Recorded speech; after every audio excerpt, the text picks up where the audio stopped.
Welcome to another presentation video featuring one of the old guard of classes, the epic sub-guy, the Bard.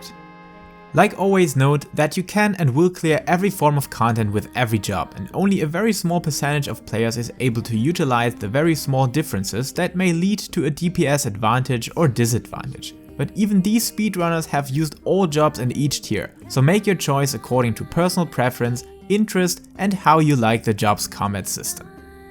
First of all, let me mention the biggest reason I personally like the Bard for, namely the best balance of RNG procs. While RNG normally can cause you to turn on rage mode in many situations, it has the potential to provide alternation and variation to make your life much more diversified, at least when talking about the battle system of a job you're playing in Final Fantasy XIV.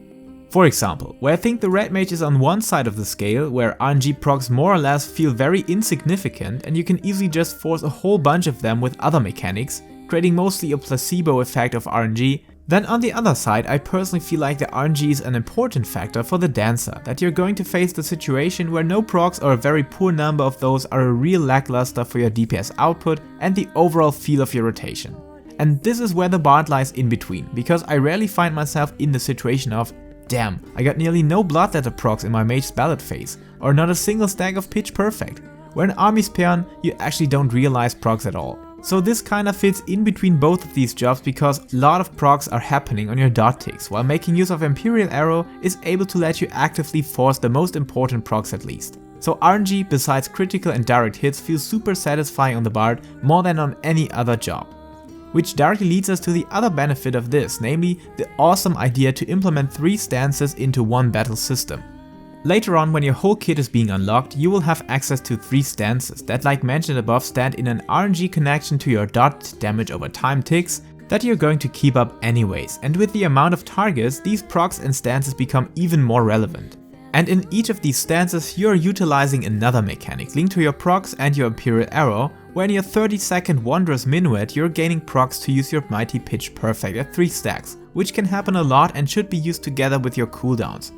While in your 30 seconds of Mage's Ballad, you're blessed with Bloodletter resets. That means each time your dot ticks proc, your OGCD Bloodletter is being reset, and believe it or not, with good RNG you can literally spam that attack, which is super funny. Especially when having more than just one single target, where these procs and Bloodletter resets can really go crazy, sharing a recast timer with Reign of Death, which is kinda the AoE pendant to it. In the third stance, called Army's Peon, which is kinda your come down a bit stance, you actually receive attack speed for each proc, up to a max of 16%, causing your usual attack sequence to become much quicker, but letting you calm down for about 20 seconds, until starting this all over with Wondrous Minuet again.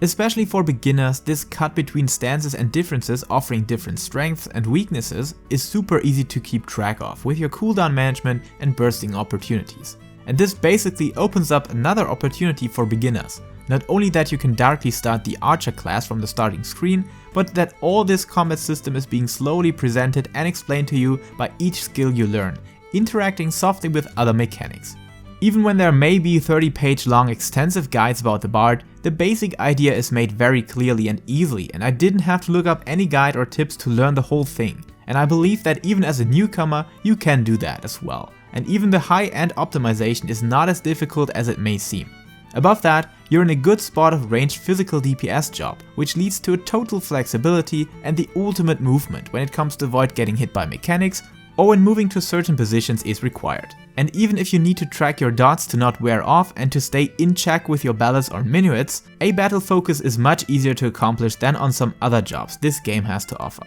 Yet, there's another specialty the Bard is providing, namely the pure AoE firework. Of course, a well-equipped red mage may bash you in raw numbers, but the satisfaction and active push to your damage is super nice because of the many targets you're able to have in AoE situations that will heavily push the chances for procs to refresh your Reign of Death, to produce more devastating power against your enemies. And while already being awesome on big AoE dungeon pools or trash packs, the ultimate power shows on anything where you have 2 or 3 targets available, where the other jobs kneel before your infinite power. And by the keen usage of Iron Jaws that will automatically refresh your dots, you can utilize tons of procs for your song stances, while also getting around 2 to 3k DPS for each target you can dot. Yes, the Summoner, Dancer and other jobs may do profit from 2 or 3 targets as well, but not anywhere close to the uprising power of the archer on these scenarios. Lastly, the bard is offering a very special feature that no other job is offering in the form of performance, which lets you use your character like a virtual piano or instrument to compose and perform songs in the front of your friends, free company, or the scary crowd in Limsa Lominsa. And in no way you're only limited to a bow harp that is kinda your weapon. There are many other instrument options you can choose from to vary the tone and sound of your music to fit specific hymns and songs individually. Note that Square doesn't want you to play anything else than Final Fantasy XIV music, but when walking around you will find other pieces to be played by many bards around Eorzea, and I've never witnessed police forced Yoshida exiling them to the Shadowlands, where the evil Eorzeans have to spend the rest of their lives. So play whatever pleases you, but keep copyright-free 14 music in your focus when playing it in front of others.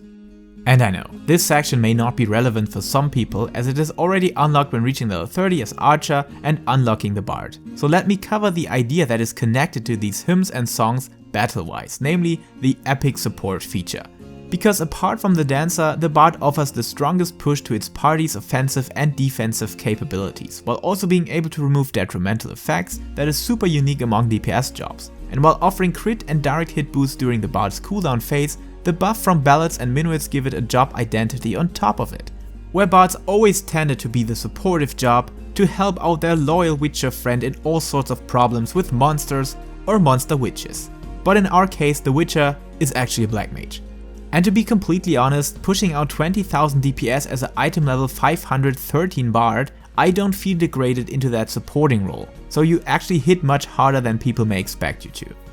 But of course, there are definitely some downsides when playing the bard, but none of these cannot be fixed or compensated easily, so let us trash them down shortly.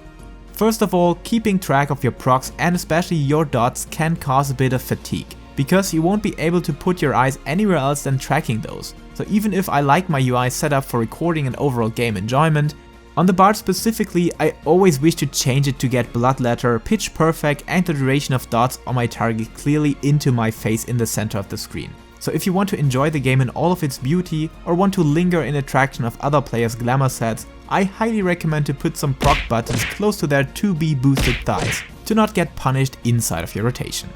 Apart from that, you have to stand the fact that on paper, the bard is not the strongest DPS job out there. But in whatever scenario these raw facts have been collected, I didn't experience a heavy DPS disadvantage when doing weekly stuff with my bard and comparing that to a machinist, ninja or other jobs that I don't regularly play. And here we're still not talking about the buffing contribution, so don't take that topic too seriously and enjoy one of the coolest jobs offering a lot of variation, super active dungeon rotations and a performance feature that no other job is offering.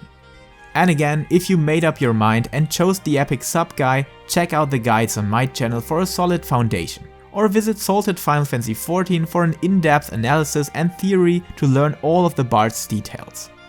Thank you for watching, and until next time, stay safe, stay healthy and toss a song to your witcher, black mage.